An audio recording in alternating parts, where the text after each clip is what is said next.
Welcome everybody to Knowsley on this beautiful day. Going to be 25 degrees today and just absolutely stunning backdrop.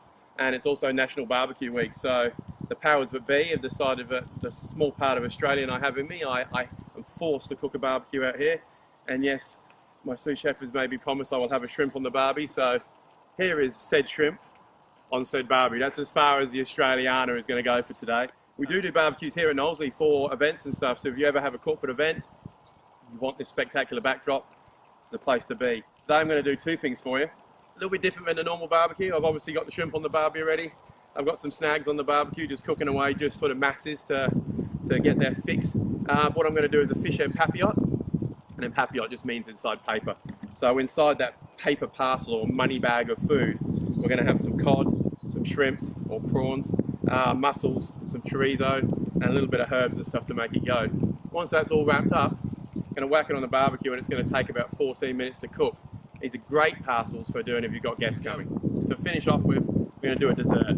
Desserts get left alone on the barbecues a lot, and you maybe make a cake or something separately, but there's no reason why you can't use this beautiful piece of equipment and get something nice. So for your papillotes, you basically need, put anything inside the parcels, but for today these ones are going to go some chorizo at the base.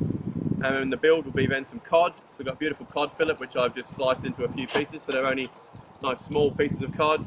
Some prawns, some mussels, some Napolitana sauce, and some white wine with some basil. Any sort of tomato sauce will do. And when I mean tomato sauce, don't go squeezing ketchup in there because that's just going to be a bad day. You can use some jarred tomato sauce, or at worst, just use some crushed tomatoes from a tin. So silicone paper, a nice square of that. We're going to do a simple build.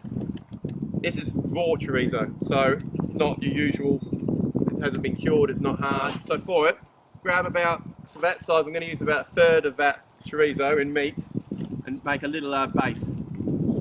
This works, one, for amazing flavour within your parcel, and two, it's going to stop the fish from overcooking or anything at the bottom. So this was a cod loin, and I've just sliced it into three. So 1, 2, 3, got a beautiful piece of cod. That just sits down there next. And we're sort of building it in order of things that take the longest to cook. So the bottom's going to get the most heat, and the chorizo can take longer, and the cod's going to take longer, so that's the next step. Prawns don't take as much of a cook, so you can just put a few prawns in there. And then mussels, of course, don't take a very long cook at all. So with the mussels, I brought them in, and we've debeard them. So they have a little bit of beard, which is what holds them onto the rocks. We take that off and we clean them. If your mussels are open, like I haven't got any here, and you give them a tap and they don't close, don't use them. So never use an open mussel because you'll come up against all kinds of problems and you won't be very well. Okay, so we've got some Napolitana sauce. It's going to go 1 spoonful on top. As this cooks, inherently with any sort of cooking, juices are going to come out of everything. You're going to get a little bit extra. A couple of bits of basil and a little bit of white wine. Just a bit of moisture to help it move and get to know each other. Like anything, white wine just gets everyone together and makes them talk a bit better. So same with food, it's just letting them all relax and letting them be friends. So tiny little bit of salt, tiny bit of pepper.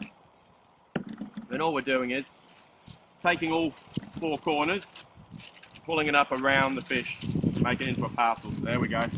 If you squeeze it tight with your fingers, it should predominantly stay together as a parcel. But yeah, we're still going to use the string to keep it all in there. You really need this sealed up and just to keep all the juices in, because we're basically steaming inside this. So yeah, the bottom is going to get some direct heat, but that chorizo is the only thing that's going to get direct heat. So that's a parcel. I'm just going to put that on the barbecue and start making some more. Cool. And you can already see, this one I put on a few seconds before I was making it, you can already see the bottom just bubbling away and having a good time. Your job as barbecue master is to continually move a sausage. Even if it's a quick turn or when they're cooked, they might go sit up there for a while. They're constantly moving. If they're sitting there, they're overcooking at some point. The juices are coming out, and never, ever, ever, ever pierce your sausages. Because all you're going to do when you pierce your sausages are, they're just going to seep out all their juice. Not saying they might not explode a little bit, but that's their own prerogative. They want to explode, they can explode. Don't you start taking away their juice. So, we've got some pineapples. Got some dark brown sugar, got some fresh raspberries, British raspberries, I've got some creme fraiche, and I have some black pepper. Okay, so we've got a really hot barbecue, which is is a key point to this. And what I've got is the beautiful pineapple in there. I'm actually just going to toss that with some brown sugar to start with. So sprinkle a bit of brown sugar in with my pineapple. Pineapple essentially would barbecue reasonably nicely by itself. The brown sugar is just going to help it, so you don't need to have too much on there. So you can see just a little bit on there. I'm just going to place that on the barbecue. Really nice. If you have a char grill section to your barbecue, which this particular one doesn't, this also lends itself beautifully to that, and purely because you get a bit more colour on there. So once again, just placing the rings. It already starts to turn into a beautiful sauce within the pan. So this is just some pineapple juice with the brown sugar, nothing else, and on she goes. This dessert could be served up on a platter. I'll show you how to serve it up on a platter, and I'll also show you a little bit of a nice plating technique. In the meantime, I'm just going to check a parcel. So I've taken one parcel off, and this is why the papillotes are so great, because you can now hand it to guests or put it on a platters like that, and they can just take one up and put it on their plate. And all we've got to do is open it up,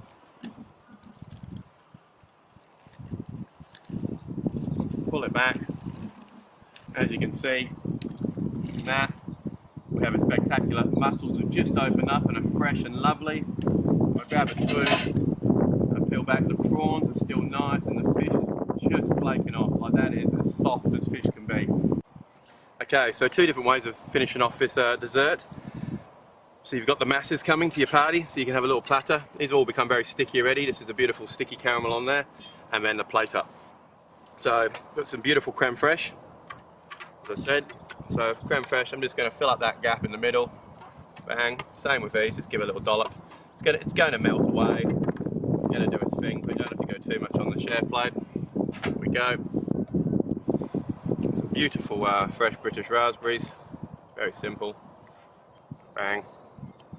That one, just get it right on there. Okay. This is just a meringue crackle. Just going to add a little bit of a crunch dimension, but once again, you haven't got it at home, the raspberries, everything else will be plentiful.